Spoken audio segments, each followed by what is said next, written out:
First of all, a very warm good morning to all of you. Myself Dr. Kaleem from Ayurveda official channel.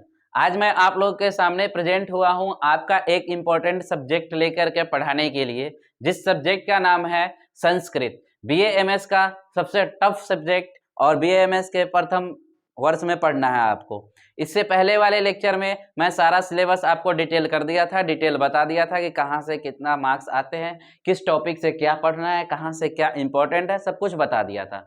तो आज का जो lecture होने वाला है वो आपके सिलेबस का पहला पॉइंट यानी कि वर्णों का उच्चारण वो सब होने वाला है। वर्ण का परिचय, वर्ण क्या है, महस्वर सूत्र क्या है, उसके बारे में होने वाला है। तो कोई भी काम जब हम स्टार्ट करते हैं तो उससे पहले हम भगवान का नाम जरूर लेते हैं, मंगलाचरण करते हैं। तो हम संस्कृत व्याकरण स्टार्ट करेंगे तो उससे पहले हम सरस्वती देवी को नमन करेंगे, हाथ जोड़ कर नमन करके और उनका मंगलाचरण करेंगे, उसके बाद हम स्टार्ट करेंगे। तो हम मंगलाचरण देखते हैं। यह है मंगलाचरण। मंगलाचरण है नत्वा सरस्वतीम देवीम शुद्ध्याम गुण्याम क्रोमीहम पाणिनीय प्रवेशाय लघु सिद्धांत कौमुदीम। ये एक श्लोका है मंगलाचरण का।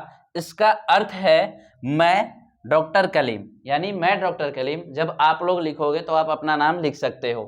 नत्वा का मतलब होता है हाथ जोड़ना, नमन करना, यानी सरस्वती देवी को नमन करके, सरस्वती देवी को हाथ जोड़ करके प्रणाम करके शुद्ध और बहुगुणवती यानी शुद्ध और बहुगुण वाली लघु सिद्धांत नामक कौमुदी को पाणिनीय, पाणिनीय का मतलब होता है व्याकरण, पाणिनीय व्याकरण में प्रवेश के लिए बना रहा हूं, यानी इस सब्जेक्ट को स्टार्ट करने के लिए बना रहा हूं, ग्रामर को स्टार्ट करने के लिए बना रहा हूं। अब आता है, ये हो गया आपका हिंदी का अर्थ हो गया श्लोका का। अब आता है कि श्लोका का पदच्छेद कैसे करें। पदच्छेद आपको यहीं से मैं धीरे धीरे सिखाता जाऊंगा ताकि आपके जो सिलेबस में पदच्छेद दिया हुआ है वो आसानी से आप समझ पाए। तो जब पदच्छेद करेंगे तो नत्वा तो सेम रहेगा, सरस्वतीम भी सेम रहेगा, देवीम भी सेम रहेगा, शुद्ध्याम गुण्याम। अब यहाँ पे आइए, यहाँ पे इंपॉर्टेंट है, यहाँ पे क्रोमेहम है तो उसको हम पदच्छेद करेंगे तो दो पदों में चेंज होगा, क्रोमी अहम, क्रोमी अहम। जब दोनों को एक साथ संधि विच्छेद करेंगे, संधि करेंगे तो क्रोमीहम हो जाएगा। उसके बाद सारा सेम रहेगा, पाणिनीय प्रवेशाय लघु सिद्धांत कौमुदी। तो ये हो गया आपका पदच्छेद। अब इसके बाद हम आते हैं वर्ण पे, यानी वर्ण क्या होता है, किसको वर्ण कहते हैं, कितने प्रकार के वर्ण होते हैं। उसके बाद आएंगे महस्वर सूत्र पे, फिर आएंगे आपके प्रत्याहार पे। तो आपके सिलेबस का दूसरा पॉइंट जो है वो है वर्ण। वर्ण क्या है? तो वर्ण हम मुख से जिन ध्वनियों को बोलते हैं, उच्चारण करते हैं, उसे हम वर्ण कहते हैं। अब आता है वर्ण कितने प्रकार के होते हैं। तो वर्ण हमारे जो संस्कृत में है वो दो तरह का होता है, एक होता है स्वर्ण वर्ण, दूसरा होता है व्यंजन वर्ण। तो देखते हैं हम कि स्वर्ण वर्ण क्या होता है, व्यंजन वर्ण क्या होता है। सबसे पहले स्वर्ण वर्ण आप जब लिखने जाओगे तो उसका श्लोक जरूर लिखना, स्वयं राजन्ते इति स्वराः, यानी कि उसका मीनिंग ये है स्वर वे ध्वनियां हैं जो बिना किसी के सहायता से बोला जा सके, यानी जो इंडिपेंडेंट हो, किसी की सहायता की उसे जरूरत नहीं है, किसी और पे निर्भर नहीं कर रहा है, किसी और का हेल्प वो नहीं ले रहा है, अपने आप बोला जा रहा है। आप इसको बोलने के लिए देख भी सकते हैं, एग्जाम्पल ले भी सकते हैं। जैसे यहाँ पे एग्जाम्पल दिया हुआ है अ ई, जब आप इन्हें बोलेंगे, जब आप इन्हें बोलकर देखते हैं तो आप पाते हैं कि बोलते समय अन्य कोई ध्वनि नहीं सुनाई देती है, यानी जब आप इसको बोलकर भी देखेंगे तो कोई और शब्द सुनाई नहीं देगा। जैसे अ ई उ री ली, ये इंडिपेंडेंट सुनाई देता है, इसमें दूसरे की सहायता की जरूरत नहीं पड़ती है।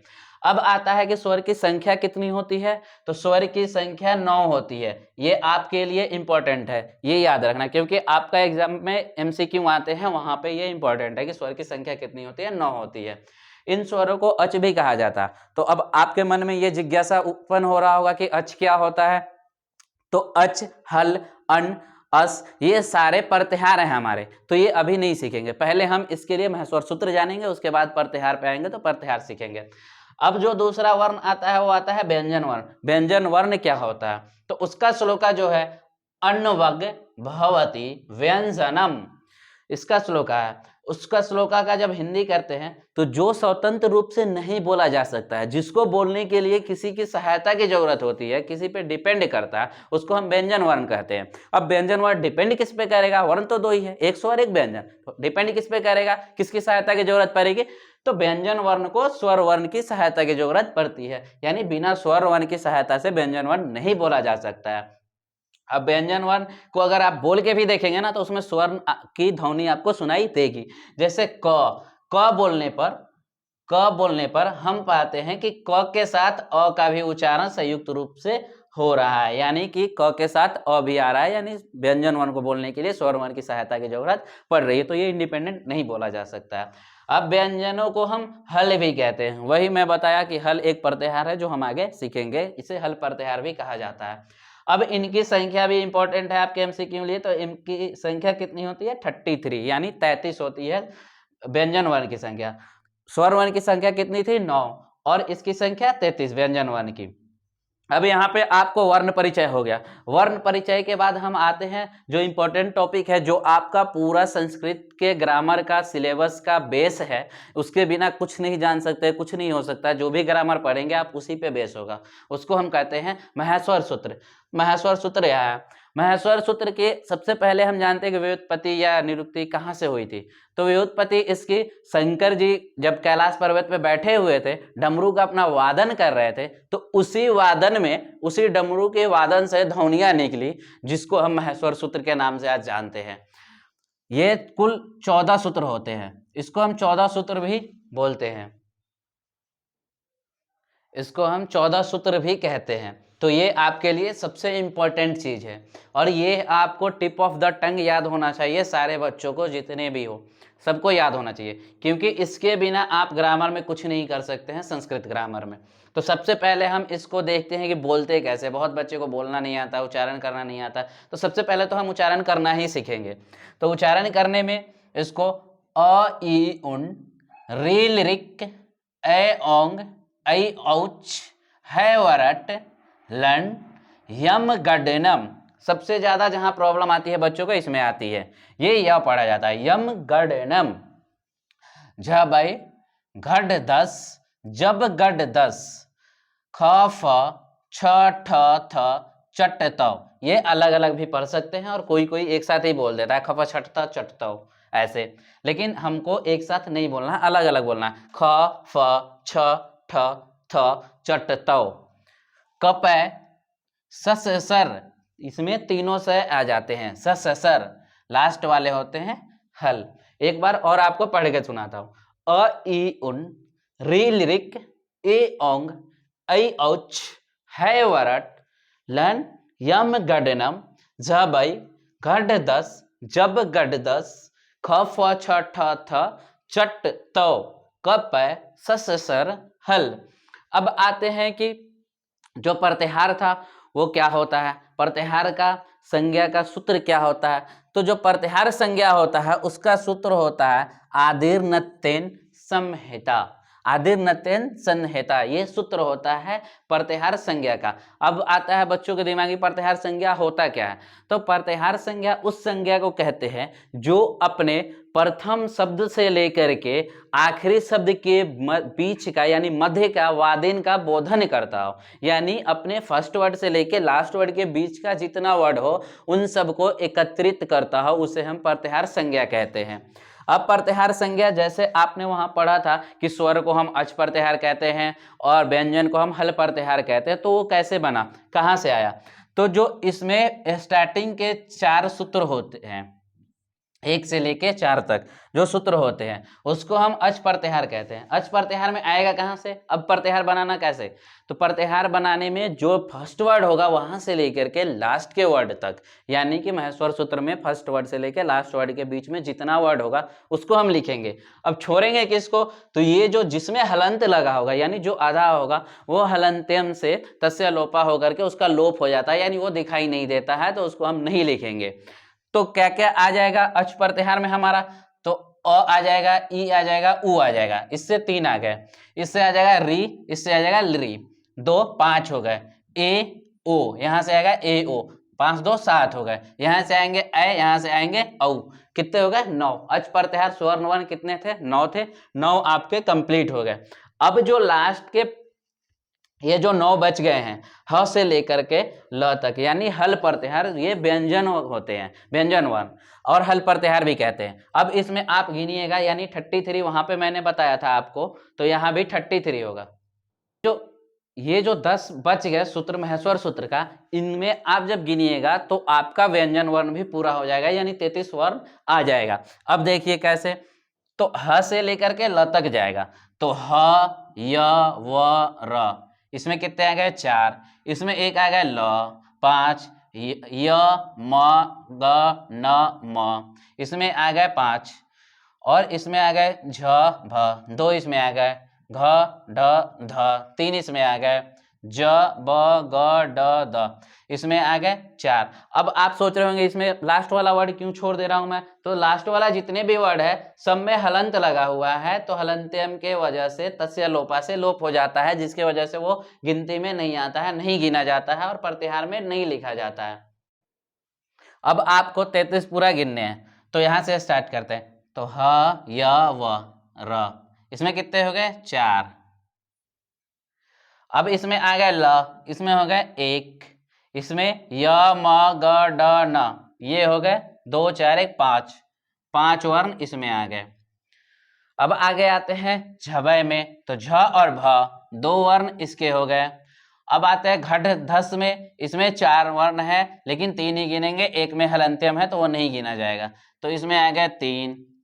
इसमें ज ब ग ड 10, इसमें है 5 वर्ण, द ड द ग ज ब, ये हो गए आपको 1 2 3 4 5, 5 वर्ण इसमें आ गए।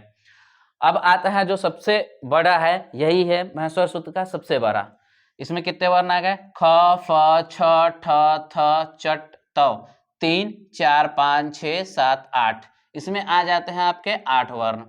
कपय में आ जाते हैं आपके 2 वर्ण, सससर में आ जाते हैं आपके 3 वर्ण, और हल में आ जाते हैं आपके 1 वर्ण। अब जब आप ये पूरा को ऐड करोगे तो 33 व्यंजन वर्ण आपका पूरा हो गया होगा, कंप्लीट हो गया होगा।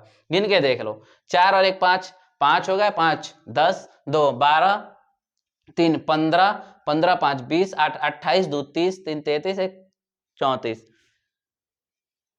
है वरट हल। ह 2 बार आया है ना, तो यहाँ भी ह है, यहाँ भी ह है, तो उसको एक ही में कहीं गिनना है। तो आपके 33 वर्ण कंप्लीट हो गए हल प्रत्याहार के, यानी कि व्यंजन वर्ण के। अब ये आपके सारे व्यंजन वर्ण हो गए, स्वर्ण वर्ण हो गए, यानी 9 स्वर्ण वर्ण आपको आ गया अच प्रत्याहार में, उसके जो बचे 33 वो आ गए व्यंजन वर्ण हल प्रत्याहार में। संस्कृत 14 सूत्रों में संस्कृत भाषा में समस्त वर्णों को समावेश किया गया है, यानी संस्कृत भाषा में जितने भी वर्ण हैं उसको इसी 14 सूत्र में एकत्रित कर दिया गया है। अब इसमें प्रथम जो 4 सूत्र होते हैं ऐ उन ए औच में स्वर्ण वर्ण आते हैं, तथा शेष 10 सूत्र व्यंजन वर्णों की गणना की गई है, यानी जो बच जाते हैं 10 सूत्र उसमें व्यंजन वर्ण की गणना की जाती है। संक्षेप में स्वर्ण वर्ण को अच प्रत्याहार एवं व्यंजन वर्ण को हल प्रत्याहार भी कहा जाता है। अब आता है कि किस वर्ण से कितना हम बना सकते हैं प्रत्याहार, तो प्रत्याहार बनाने के लिए जैसे अकार वर्ण से, यानी अ वाले वर्ण से कितने बन सकते हैं, तो 8 प्रत्याहार बनेंगे।